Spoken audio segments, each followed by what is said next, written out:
The National Weather Service has issued a wind advisory for central Illinois. Tom, what the fuck are you doing?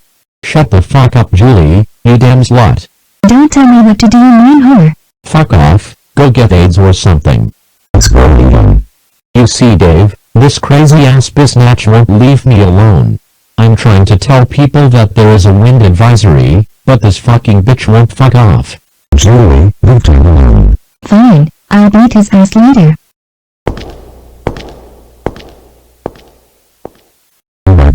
Continue.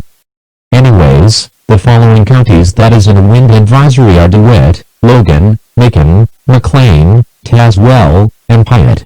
Wind speed is between 41 to 49 miles per hour.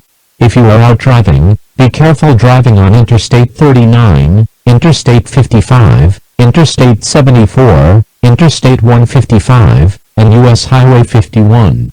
It is advised that you reduce your speed and take your time. If you are outside, find shelter immediately. Be advised that falling tree branches are highly possible. Try to stay indoors until wind speed reduces.